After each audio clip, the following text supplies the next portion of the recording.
It's hard to skip it. Yeah, you got canceled. So and now I'm labeled Islamophobe.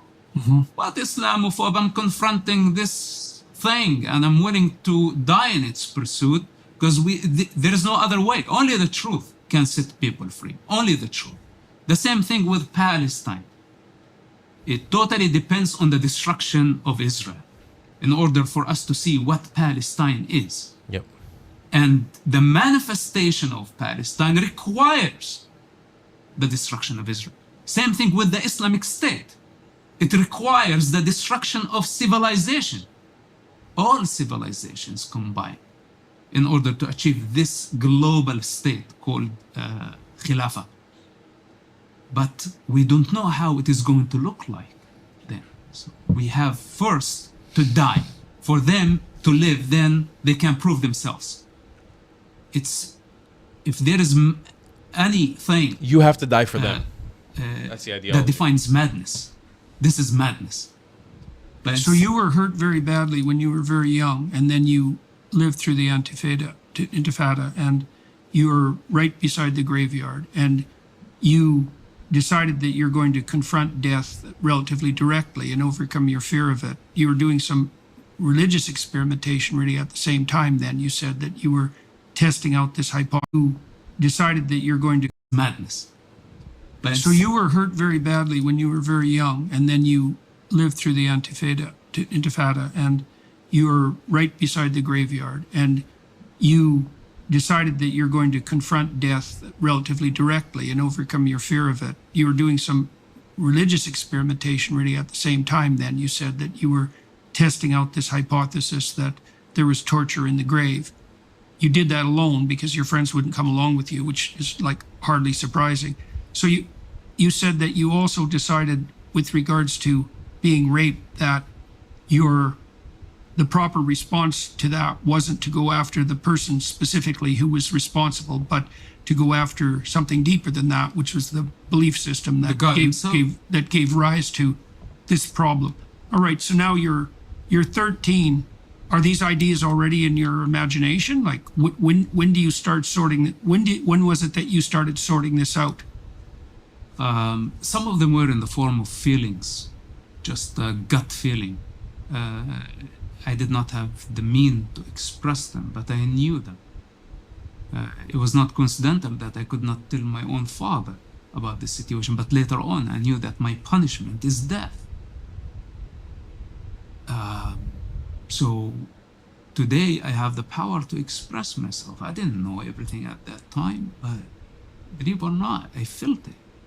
That this is, this society cannot be trusted. And this is why today when I stand and I tell the world, anyone who identifies as a Muslim, I consider them as a threat. I don't trust them. And people say, oh, you cannot generalize. This is like insane what you say. No, it's not insane. Because if their belief system has sentenced me to death many times for crimes that I haven't committed, then you pause as a Muslim, you carry that identity. How am I supposed to feel towards you? It's like coming to a Jewish refugee during the Nazi era and say, I am a Nazi, come with me, I'm not gonna hurt you. No, you're taking the identity of a Nazi regime. And whether you are the bad cop or the good cop, it doesn't matter. You are serving the same establishment. And I'm tired of this moderate versus extremist. Let's see how it works. Hey, Garrett, this is Steve with Rapid Radio. Can you hear me? Extremist. Every individual has the responsibility to know what they are identifying with. My individuality is above all religions and above all gods. I don't accept to just take a label for myself, not knowing what I'm getting myself involved into, because only my parents pushed that religious identity on me. And if I am at that level of consciousness, then how can I trust you with anything? I cannot trust you with my woman. I cannot trust you with my property. I cannot trust you with my money. I cannot trust you being even close to me. Because you don't qualify, you don't know your individuality. You are unpredictable. You can be friendly now, but 5 minutes later you can be a part of a crowd and you are going to show me your tusks. You might bite me. So then I have a problem. Okay, What do you make of moves on the part of countries like the UAE and the other countries that are involved in the Abraham Accords, let's say, because that it looks to me like that's a pathway forward much different than the pathway laid out in Iran that holds out the possibility of something like a rapprochement between, let's say, Christianity, Judaism, and Islam. Do you see any hope on that side of things? Yes. With the statement that I made, this is my fundamental stand. I don't compromise this truth.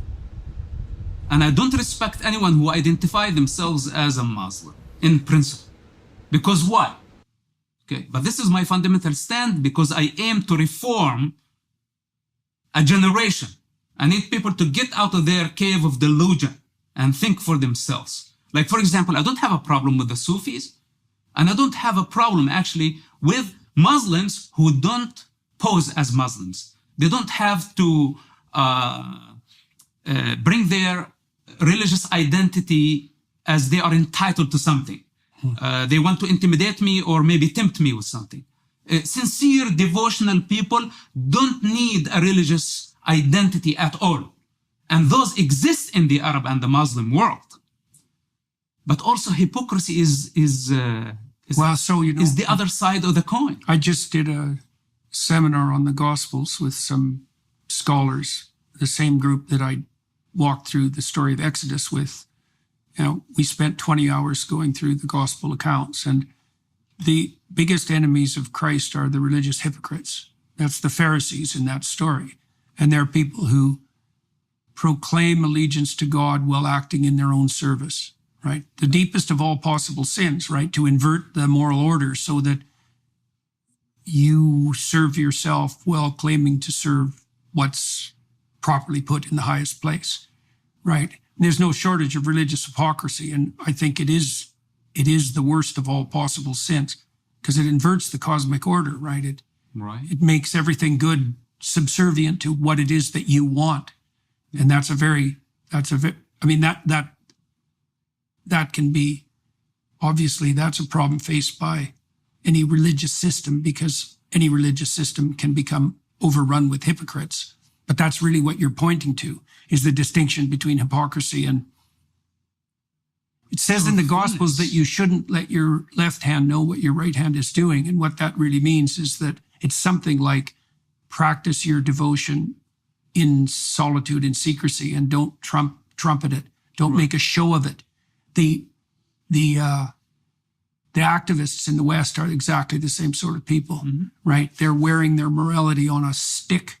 Look how good I am because I'm on the right side. Has nothing to do with them organizing their lives in any sense of the word. All they have to do is proclaim allegiance to the victim and they're on the top of the moral order. Regardless of who they have to crawl in bed with to manage that particular stunt, which is what we're seeing everywhere in the West at the moment, after October 7th, obviously. And all this moral decay, of course, there's in common. It's a human condition.